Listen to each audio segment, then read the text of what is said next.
एक मनुष्य की तरह, भले शहर में रह रहे हों या गांव में रह रहे हों, आधुनिकता की आंधी इतनी तेज आई है कि हम एक मनुष्य की तरह अपनी प्रकृति से, अपने पर्यावरण से लगातार कटते चले जा रहे हैं। हम जिन चीजों को लेकर के हमें बहुत सहेजने के भाव से भरा होना चाहिए था, उन चीजों को हम दुत्कारने लगे हैं। हम प्रकृति से दूर चले जा रहे हैं।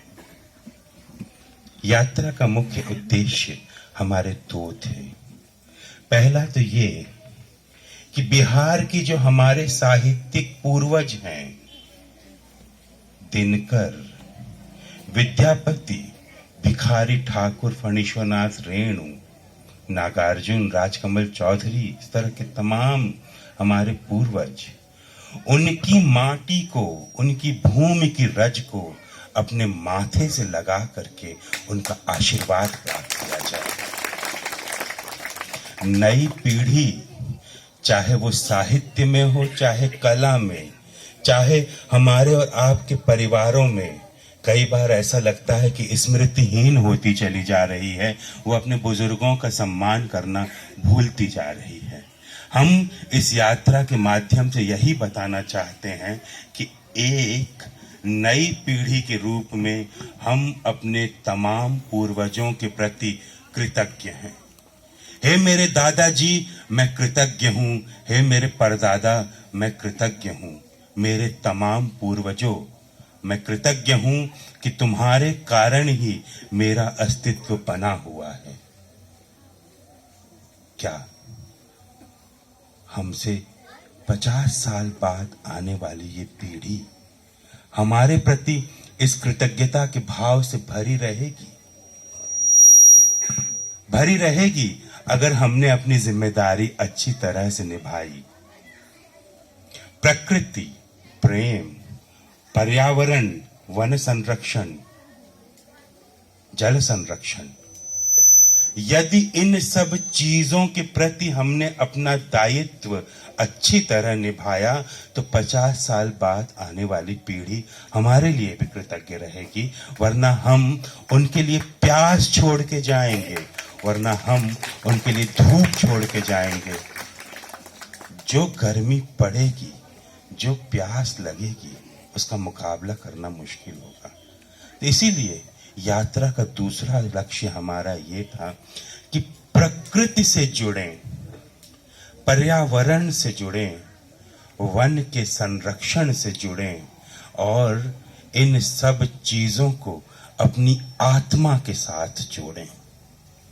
श्री रामपुर संवाद की ये पहल, श्री रामपुर संवाद की ये मुहिम इसी दिशा में एक महत्वपूर्ण काम कर रही है।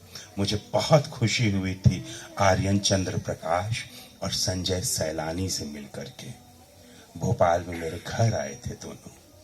और आपको बताऊं मैं कि श्रीरामपुर से गया हुआ मल्लिका आम हम लोगों ने बहुत चाव से खाया था, बहुत रस लेकर खाया था। और भोपाल में एक मल्लिका आम अंकुरित है और इतना बड़ा हो चुका है। हमने जो आम खाया था उसे वहां बो दिया था। ये कितनी सुंदर बात है कि श्री रामपुर का बीज भोपाल में जाके उग रहा है। हम तो चाहते हैं कि श्री रामपुर में जो पहल हो रही है ये, इसके बीज अमेरिका, इंग्लैंड, यूरोप, ऑस्ट्रेलिया हर जगह उगे। विकास का, जागरूकता का ये बीज हर तरफ फैले, हर तरफ जाए। इन दोनों नौजवानों ने मिलकर, संजय और आर्यन ने मिलकर गांव के भीतर बिना किसी संसाधन के आपस में छोटी मोटी बचत, छोटी मोटी मदद के माध्यम से जो एक आंदोलन, एक मुहिम खड़ी कर दी है, मैं उसका गवाह हूं और उसके प्रति इन दोनों को ढेर सारा साधुवाद देता हूं, ढेर सारी बधाइयां देता हूं। मेरे दोस्तों, इस गांव में आप लोग और बाहर हम लोग, हम और आप एक विस्तृत, विशिष्ट, विलक्षण परिवार हैं।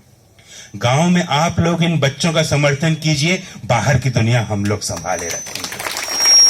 और ये जो चीज है इसको बहुत दूर तक बहुत अच्छी तरह लेकर के जाएंगे, ये बिल्कुल, बशर्ते हम अपने लक्ष्य को न भूलें, पर्यावरण से प्रेम करते रहें। हर व्यक्ति की ये निजी जिम्मेदारी है, हर व्यक्ति अपनी तरफ से अपना एक योगदान इसमें देता रहेगा। कहते थे ना, यज्ञ है, हवन है, हर काम एक यज्ञ होता है, हर काम एक हवन होता है। प्रकृति, पर्यावरण और वन संरक्षण एक विशाल यज्ञ है। हम सभी को इसमें अपने हाथों से अपने प्रेम की, अपने लगन की, अपने समर्पण की समिधा डालनी होगी। देखिए कितनी प्रज्वलित हो जाएगी ये, कितनी दूर तक इसकी रोशनी जाएगी। तो मेरे दोस्तों, ग्रामवासियों, मंच पर उपस्थित मेरे तमाम आदरणीयों, यहाँ बैठे हुए हमारे विशिष्ट पर्यावरणविद अरविंद मिश्रा जी, जो कि इस क्षेत्र में एक दिग्गज हैं, एक महारथी हैं, इन सभी के सामने मैं आप सभी को प्रणाम करता हूं। आर्यन, संजय, इन दोनों को बधाई देता हूं और आपसे कहता हूं कि अगर इनका उत्साहवर्धन करना है तो जोरदार तालियां बजाई जाए, इनके लिए बजाई जाए और हमें विदा किया जाए। बहुत बहुत धन्यवाद आप सभी का दोस्तों।